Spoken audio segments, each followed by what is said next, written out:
Hello everyone and welcome to another episode of Rumors of Heresy. I've got a battle report today for you. Ultramarines versus Death Guard. This is round 3 of the Sandia Slaughter GT in Albuquerque, New Mexico. And if you want to see the other two, the previous two matches, before you watch this or after you want to watch this, you can find the links to those in the video description. You can also find the links to the Discord server for this channel in the video description, and a link to my Instagram. You can also watch. I was updating it at least for this tournament, and hopefully I'll get more into a rhythm as we continue along. But one way or another, folks, we're facing Death Guard today. And if you like that, or if you like this channel, please remember to hit that thumbs up button, subscribe, all that stuff. So we're playing at Duke City Games in Albuquerque. It's about 3 minutes from my sketchy hotel. And we didn't know what our missions were until we got there. And this is what they are. We're in Terrain Layout 8, which is crazy. We're finally playing a non-Purge the Foe mission. And here's what my army looks like after we got all the tables and stuff set up. This is game 3, and so earmuffs for people who don't want spoilers from the previous 2 matches, but I did end up winning my previous 2, and so we're undefeated going into this one. And once again, we're playing another undefeated player, and my army is very, very small. You can see very low model count. And so let's take a quick break. Guys, go do yourselves a favor. Seriously. Have you ever found yourself loving the game Warhammer 40k, but maybe loving the time you spend with a paintbrush a little less, or maybe a lot less? You wish that you had really nice looking models, but you know it costs way too much to pay someone to do it. Well, I found myself in that situation basically forever. I used to paint my models a long time ago, and then suddenly my life got super busy, and now I just use Frog and Bear Studio exclusively. They do such a good job on my models. I don't really know why I would look elsewhere. He charges a very competitive price. He does a great job, and folks, I'm not bragging. I'm just telling you, I get complimented on how nice of an army I have all the time. Several times every tournament, and of course I just kick it back to him. I'm not going to take credit for it personally, but guys, this is an amazing studio and you should check it out. And right now the proprietor of Frog and Bears is running a deal which is really good price comparative to other commission painting services. He's offering to paint any monster or vehicle out there for $50. Go look at the high quality level of any studio painting place and find a place that's going to charge you $50 for a monster or vehicle. You just won't find it, folks. Maybe you'll find it for a really low level quality thing, but guys, this is high level stuff. It is amazing. And for this entire spring, this deal is open. $50 on any or all monsters and vehicles. Guys, do yourself a favor. He does a fantastic job. Tell him Zareth sent you, please. Go follow him on Instagram or just hit him up on Discord. You can find his information in either the video description, or you can actually see the things listed on this graphic as well. Guys, do yourself a favor. Seriously, go check them out. Alright, here's my list, folks. If you want a more detailed list, you can look in the video description. I have the entire list listed there if you want to see who has plasma pistols, etc. But we're using Ultramarines, and I know that we've taken flack on this channel. I've taken flack for running Ultramarines sometimes instead of Salamanders, and I mean, there's a lot of reasons why I should be taking Ultramarines instead of Salamanders beyond just the competitive standpoint, which of course, I mean, playing competitively is something I like to do, and so sometimes I'm going to do that anyways. But you also have to realize that I like to play different builds and different things, and only playing just one faction, especially one specific Space Marine faction, is probably just not what I'm going to be able to do and stay interested in 40k. So the fact that I'm sticking with Space Marines this long is a testament to how interesting I think the faction is, how deep it is, and to how poor I am to not be able to start a new army. Anyways, this list is very board control-ish, even though we don't have that many models. We have to control the board in some ways just to keep our stuff alive for as long as we need it to, and kind of set the stage for us to do what we need to do rather than our opponent doing what they want to do to us. So my opponent's playing Death Guard. I've played Death Guard quite a few times at this point, actually, and so this is an army I feel pretty familiar with. Rotigus and Mortarion, pretty standard in a list like this. It's a lot of points for two huge models, but they are very challenging to beat. Then he's got a ton of vehicles. He's got those blight haulers, he's got a bunch of bloat drones, they all have flesh mowers, he's got a couple predators, and then the chaos spawn are high toughness, tough to take out. He's got 3 different war dogs as allies from Chaos Knights. It's a very challenging list to be able to beat. So, anyways, my opponent did beat a really strong Demons player in the match right before this. He was undefeated, I was undefeated. It's a scary time, but if we're gonna have a chance to win this tournament, obviously we gotta beat lists like this. So, let's jump into it, shall we, folks? All right, so here's our deployment, and we're just we're gonna try to hold our expansion objective. Clearly he's gonna have his big guy Rotigus hanging out on his expansion, and then we'll just fight in the middle here. There's a few important kind of line of sight, like firing lanes here. Like there's one that go on either end of these center pieces, even though I didn't draw that perfectly. And then there is one, I believe, that goes through.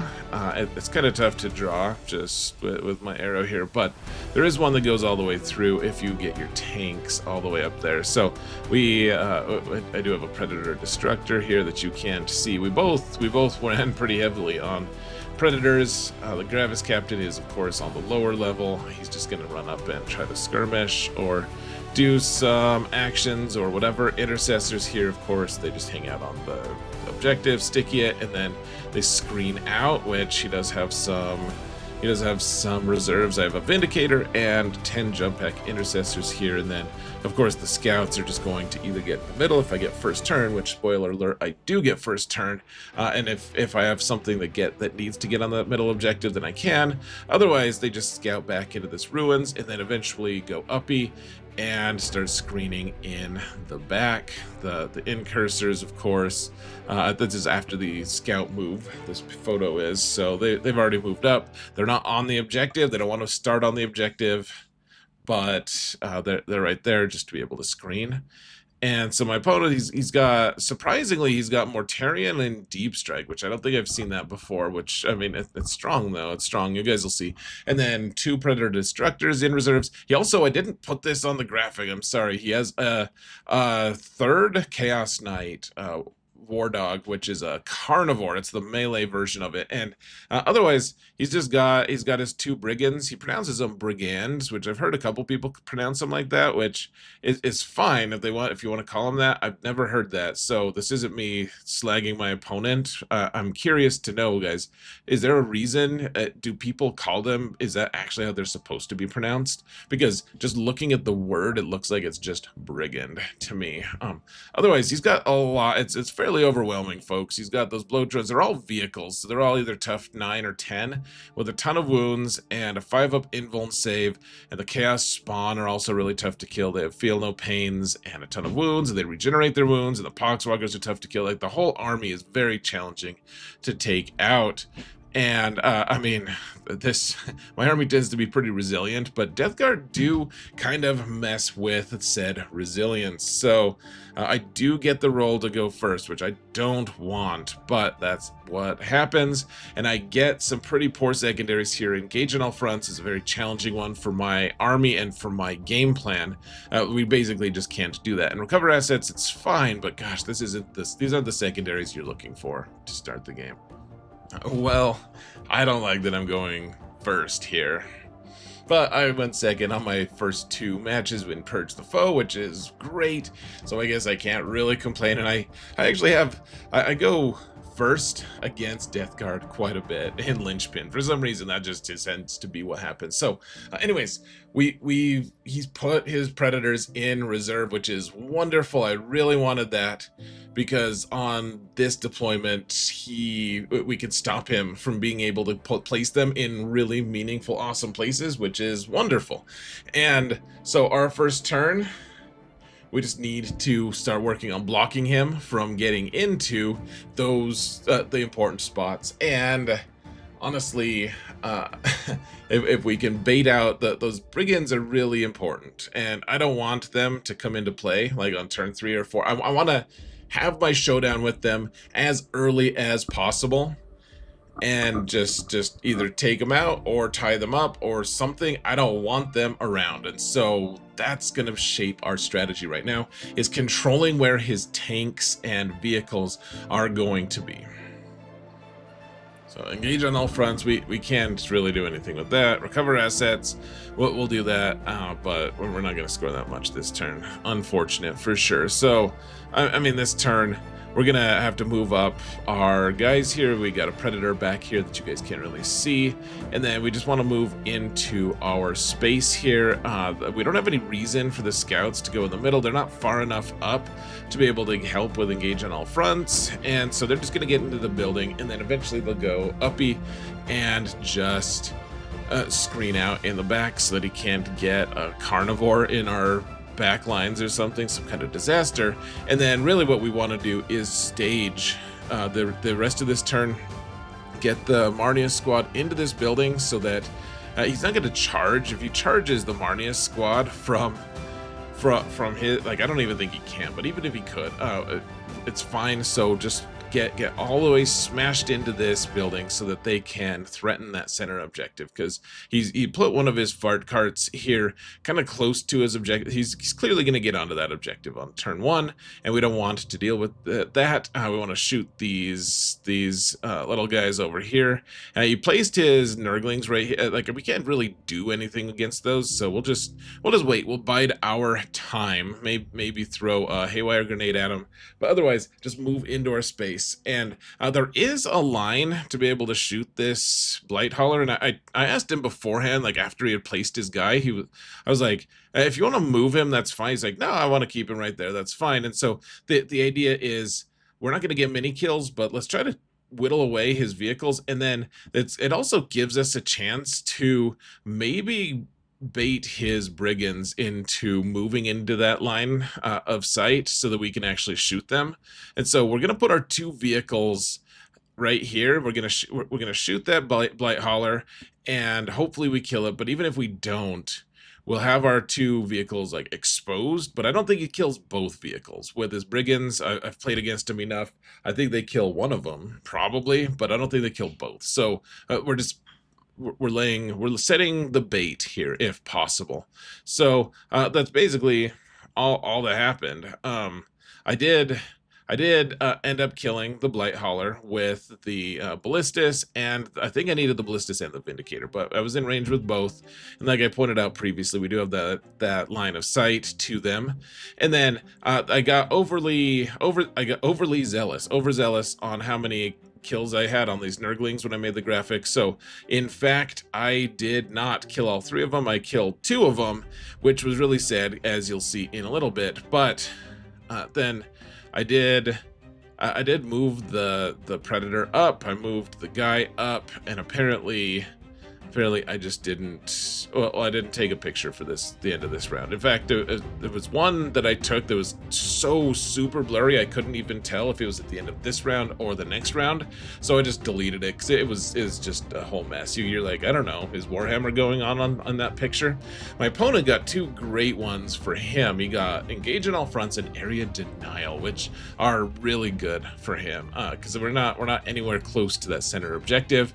And so I mean, what he ends up doing, he has his one Nurgling move into this corner. He passed his battle shock, so he's easily able to get engaged on all fronts there. These guys just move into this little area, and I think they even just charge my tank or something like that. I don't remember exactly, but they're just trying to get in the way. I mean, they're just skirmishy, annoying units with a bunch of wounds, and so he moves all those things up, and then beyond that, he took the bait, and he had both Brigands go onto this line to be able to see my Ballistus Dreadnought, and he could have seen the Vindicator as well, but Ballistus is easier to kill, it's closer, it has, well, he can use Melt on it, and so he ended up killing the Ballistus. He got a little unlucky initially, but he did end up killing the thing with some pretty good rolls at the end, and so his Brigands are right there. They're on the line, and it sets the stage for a showdown against those things, which is great. That's what we wanted, right? Like, we need to kill those things, and we need to deal with them now before it starts becoming a huge mess. Now, the Blightholler did, in fact, get onto this objective and get area denial, so he scored a bunch on his secondaries, which isn't great. Apparently I'm not showing the screen with the scores, but he did end up scoring 9, and I got 3 for my recover assets, but it was, I mean, 9 versus 3, and then I got the score. I got to score decently, and I got 2 really interesting secondaries, guys. Bring It Down, which he's got a bunch of guys that if we bring them down, we're gonna get points, and Containment, which is also something we can score, but we're gonna have to, like, the lieutenant or the captain up top, the Gravis captain, is just gonna have to do that. So gosh, what a crazy thing to roll on turn 2. It's gonna get hectic. It's kind of go time. Suddenly it's go time. We can score a lot of points if we take down those Brigands, if we go into the middle. And remember, Bring It Down is 2 secondary points for every vehicle we kill, and he's got 1,000,000 vehicles, and he's made them available for us to kill. And so we need to take out as much skirmishy stuff as he's got, as many other things as we can. We need to make the most of this turn, because if we don't, it can get, it's a slippery slope, folks. We got 3 to his 9 secondary points last turn. We really need to turn it up on the secondaries, and I mean, Mortarian's gonna come down soonish. Who knows when, but we gotta, and those Predators, we have to make sure that they can't get into anywhere we want them to be. This is basically the go turn, which I don't love turn 2 go turns, but that's basically what this is. Let's see what we can do. So Bring It Down and Containment. Containment, we can, as long as we use that Gravis captain up top, we can do that. So sorry, we don't have a photo for this, but we have one updating it. So the Gravis captain is up here. He's just gonna do Containment. Over here we've got the Combi lieutenant. He's on the objective, and he's well within 9 inches, so he can do Containment here. And then we just gotta basically gotta fight this Blightholler, which is on the middle objective, the Brigands, which are up here, and if we can kill them, that's great. So we'll be the moment on this guy, and the Marneus squad is gonna come up here. Roboute's gonna support them, and it's time to go, baby. I mean, we've got our Vindicator here, got the Predator here, and then I think I just leave the Vindicator in reserves. I think we just do that because I don't think we need it, and I want to see where it's going to come in, where it needs to come in. So end of the turn, he did, I think we show a little bit later, but Mortarian did decide to rapid ingress, deep strike right there, which I thought was a good move, actually. So let's zoom in. Sorry, it's a little bit blurry, and so the I did end up being able to destroy both brigands. I got line of sight. The predator does have line of sight. It might be look a little sketchy here, but the predator did make sure he poked his head out. And oh, that's right. So the predator poked his head out. The Nurglings are in here, so the predator was able to actually charge into the Nurglings and kind of back out of line of sight a little bit. The Vindicator also charged the Nurglings because we want to get rid of those Nurglings so we can rapid ingress here. You can see the Incursors moved up, and they were actually in position to throw a haywire grenade at this guy and a real grenade and be able to shoot the thing, but I got a little bit lucky on my shooting, and the two tanks were able to kill the two brigands, which, yes, that is lucky. I had a bunch of other shooting that could have also assisted with that, and actually I think Marneus' squad was able to shoot one of them as well. So, and I think the heavy bolter ended up doing like 6 wounds to the front one, so it wasn't that crazy that the predator was able to finish that one off. And then the Vindicator just one-shot this guy. I think I had him ignore cover or something, or no, I didn't need to ignore cover. He just aced the dude. Otherwise, the Incursors could have come and helped. But the other reason the Incursors are here is we want to push where his Predators can come in as far out as possible. Remember, they have to come in 9 inches away at max. So you can come in on the board edge, and then you'll shoot the Incursors, and that'll be really sad. But what happens is that it just makes it so that he can't be anywhere in my deployment zone, and I can rapid ingress the jump Intercessors, which he doesn't realize that's what we want to do. We want to put the jump Intercessors in this little drop zone here so that then they can go and threaten his home objective, which it doesn't look like he's trying to protect that much because he just dropped Mortarion. Up here, he's got all of his stuff like kind of pointed in the middle. His home objective just doesn't seem that well protected, and so if we had put our jump Intercessors out right here, then the next turn we just have him jump over here, charge the Poxwalkers, and take them out. And so we want to clear this area, and so we did take out, we also killed those Nurglings here. I actually tank shocked the Nurglings with the Vindicator. I had enough points, and he was like, really, you want to tank shock them? And it's like, well, yeah, they're not doing any damage or anything really, but they're tying things up and they're making it so we can rapid ingress next turn. So yes, we want to kill those things as early and quickly as possible, and the tanks have already shot all their shots. So yeah, I mean, they shot their storm bolters here, but they weren't able to kill them all, obviously. And so that's where we were. We killed the Nurglings.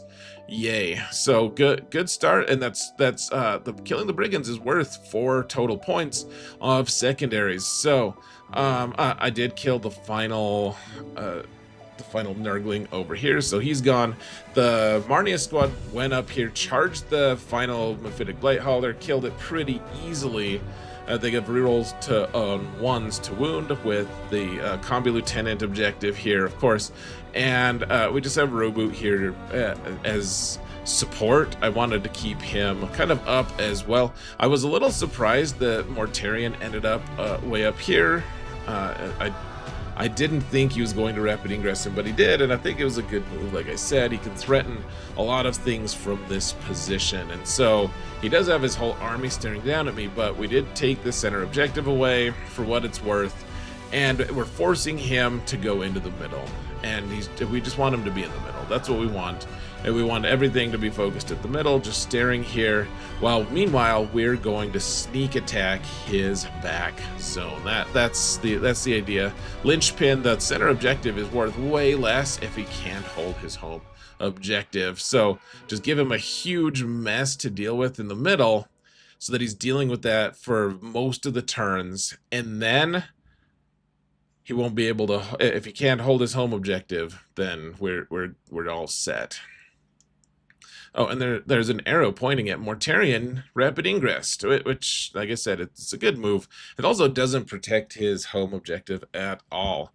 So I think I did, after I took this photo, I forgot to consolidate them that back onto the objective, so he wouldn't be able to see these guys that are all the way up here as easily to be able to get. We want to avoid his one of his predators coming in on this end and being able to see guys. We wanted to cut his angles off, so all these guys are all just on the objective and not really that visible from any angle that a predator could maybe come in on. Remember, a predator can't come here because we're restricting where the predator can come in with the incursors. So that's basically what's going on. We did a good job. We killed 3 vehicles, so that's 6 on containment, or 6 on containment and 6 on bring it down. What a 12 objectives. That's pretty good. And so he rolls up, establish locus, secure no man's land, and establish locus would be good if he could get into my back zone, but he can't, and so he's got to get in the middle, and that's one that he might have to just ignore. Secure no man's land, he's just got to take that center objective from me, and he can get that one. And so I mean, everyone's staring at me, right? So there's a flesh mower right here, another flesh mower, that they're all gonna go in and mess with me. He's got his chaos spawns over here as well, and the Mortarion. He did something that surprises me. I thought Mortarion was going to come in and mess with them, and then Roboute was going to get mixed in, and it was just going to be a huge, ridiculous mess.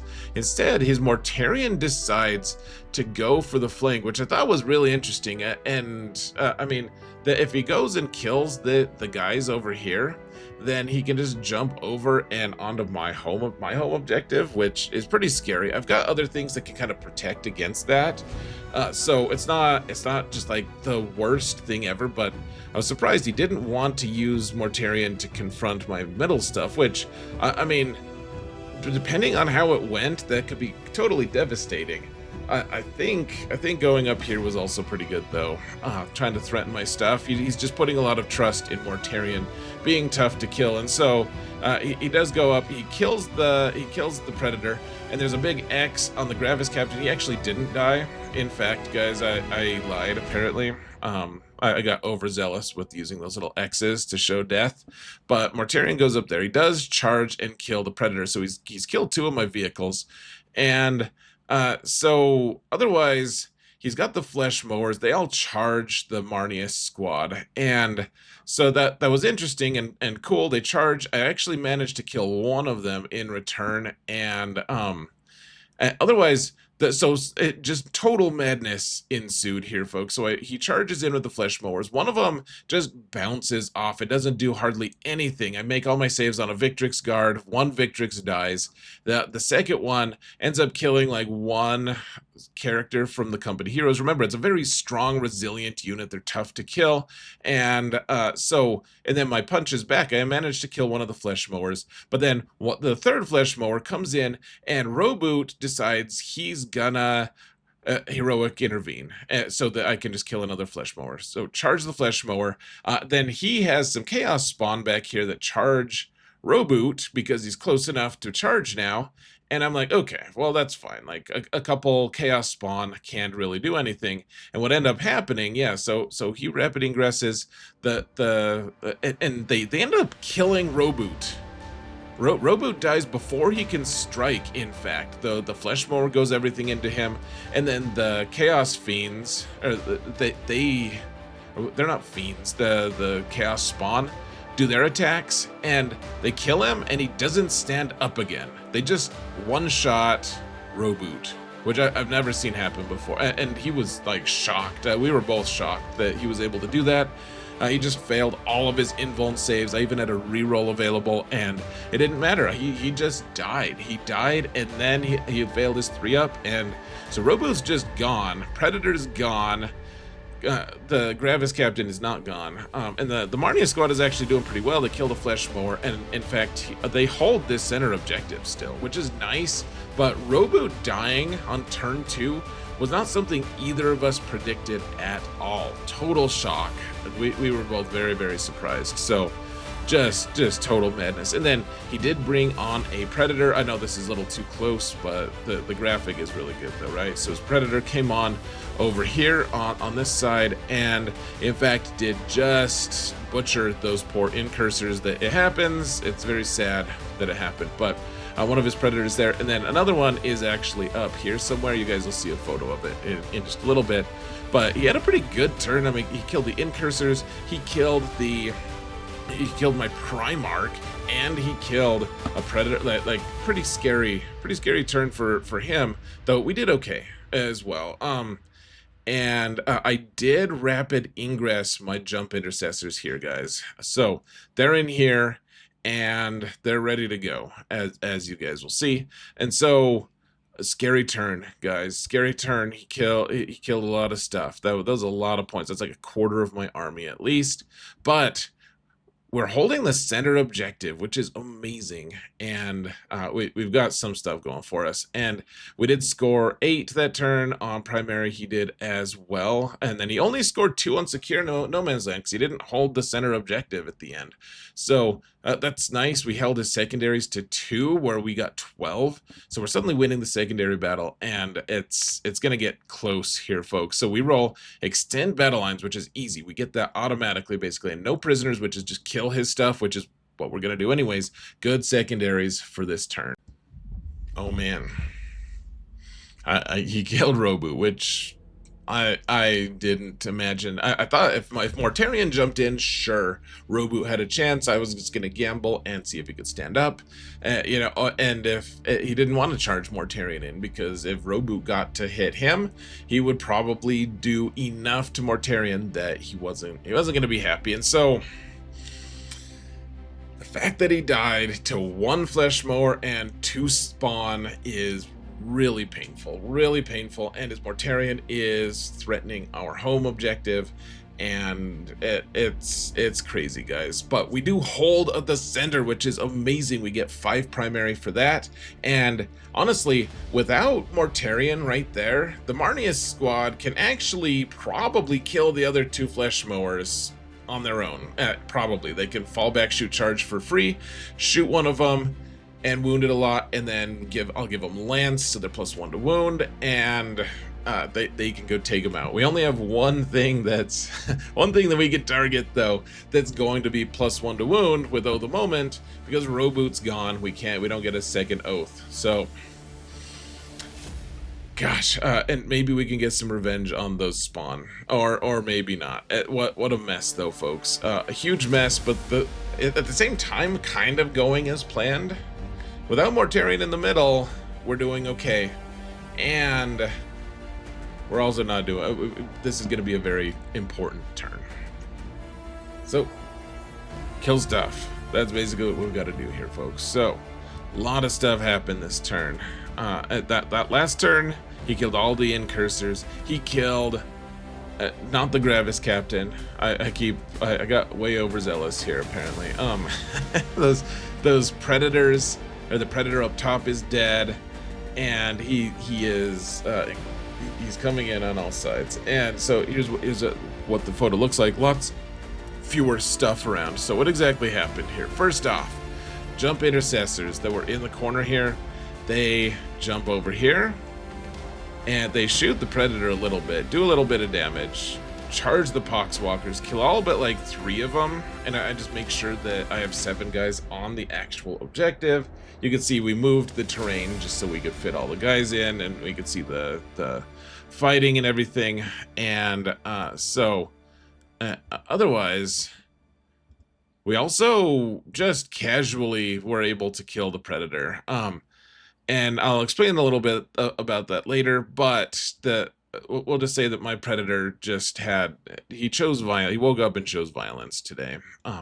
So up top, we put the moment on Mortarion because he's a huge target. He's only got 16 wounds, but he is tough 12. He's got 5 of feel no pain, and he's within distance of my objective. But he's only 12 wounds. I mean, only 16 wounds, which is a lot actually, but it's also, we have two Vindicators that can point at it. One of them is back here. You can't really see it. He's behind the building. So the Vindicator comes in to shoot him. This Vindicator comes over here to shoot him. And I think I popped Devastator Doctrine this turn, in fact. So just so I was able to get an advance and shoot with the two Vindicators, or with one of the Vindicators, and the Predator was able to move up. And so between the two Vindicators, you can see I put the Intercessors here just so that they'd be able to get their double tap, or their quadruple tap, to shoot 20 shots, because without the moment, everything is wounding on 5, so everything has a decent chance of actually wounding them. And the Gravis Captain, obviously, he went over here to mess with him as well. If he needed to charge him, then so be it. I mean, with the moment, there's a chance that we kill him anyways. And he could throw a free grenade, which I think I did throw the free grenade. He was about to, but the Vindicators, the Vindicators did the lion's share of the work. And actually, if you do the math, especially if you use Hunter-Killer missiles, a Mortarion doesn't have that great of chance to live against two Vindicators that have the moment. And then we had a bunch of other stuff with the Intercessors and the Gravis Captain. And we were able to do a lot of good stuff there. And so we killed Mortarion, which is huge. That's his big threat there. And then because I didn't show the explosion graphic earlier, we killed the Blight Hauler earlier in the previous turn, and then we killed the other two. And you can see the Chaos Spawn. I'm just tying them up here. I wasn't able to get revenge for my Primarch, but that's okay. And the Marneus squad is not doing the very best, but we did manage to, they fell back, shot and charged and killed both of them. And so big turn for us. And because the Vindicators were able to kill Mortarion and all the other shooting was there available too, I actually had the Predator available to just randomly shoot his Predator, which I was like, well, I shot the autocannon, didn't do anything. Shot the two las cannons, and he didn't pass his 6-up armor save, which was great. And I was like, you ready to see something ridiculous?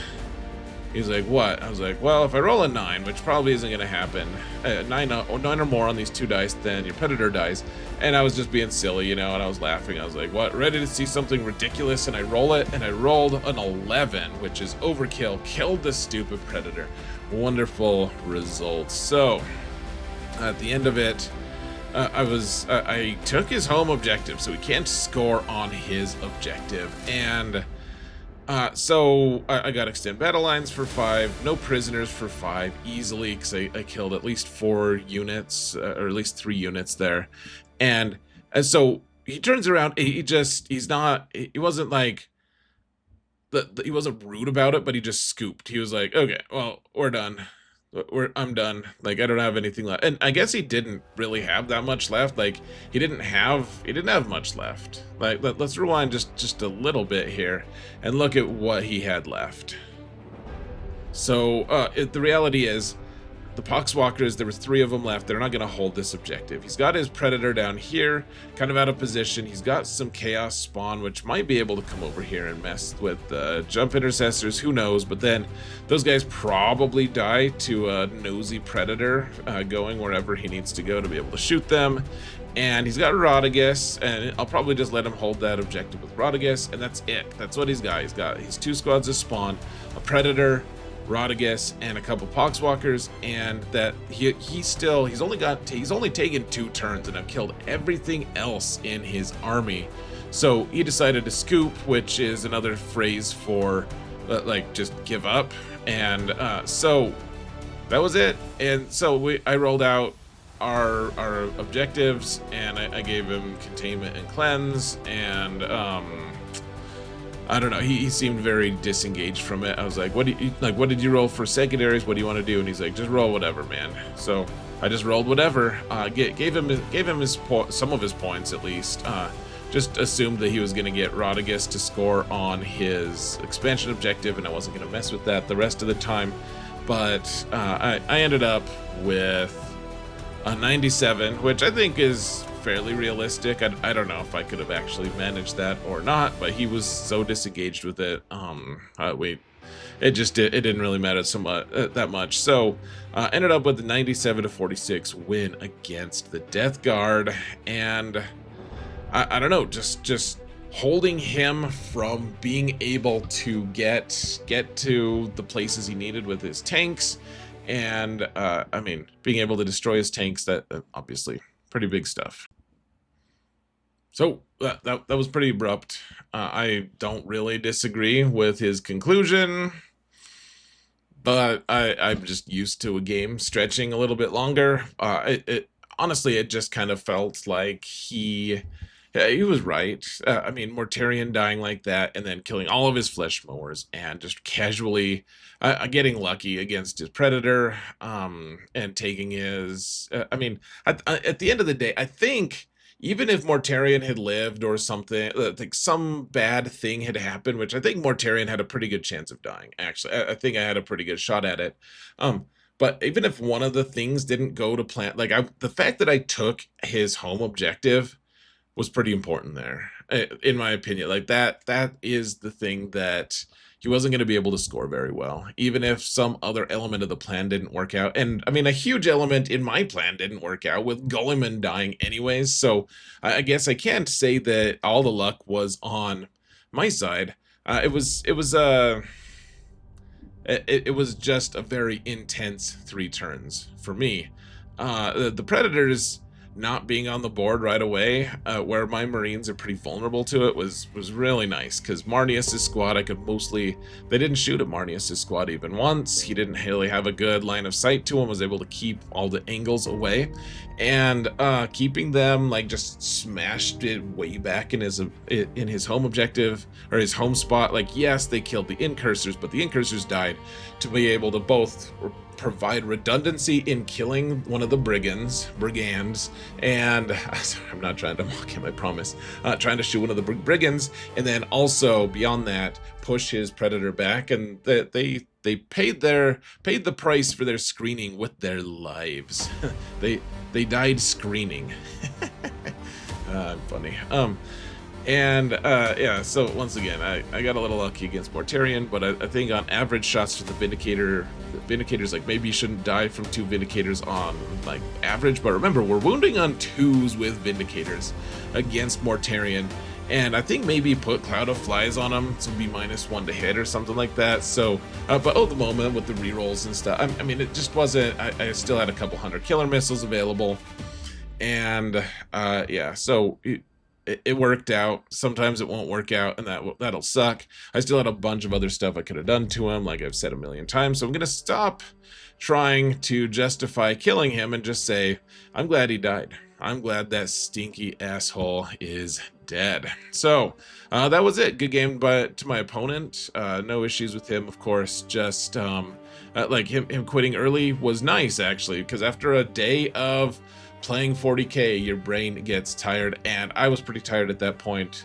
Wanted to go back to my crappy hotel room, and so that's what I'm gonna do. And we'll pick it up in the morning.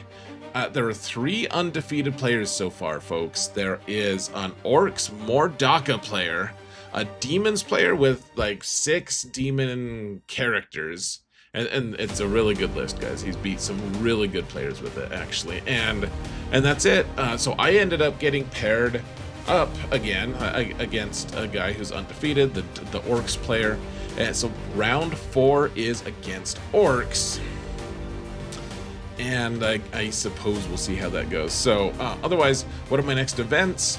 I gotta update this, folks. So we're not doing the Warhammer one, just a huge schedule conflict. So not doing a whole lot of events in the very, very near future, though. Collector Mania is coming up very, very soon, so we'll be doing reports for that.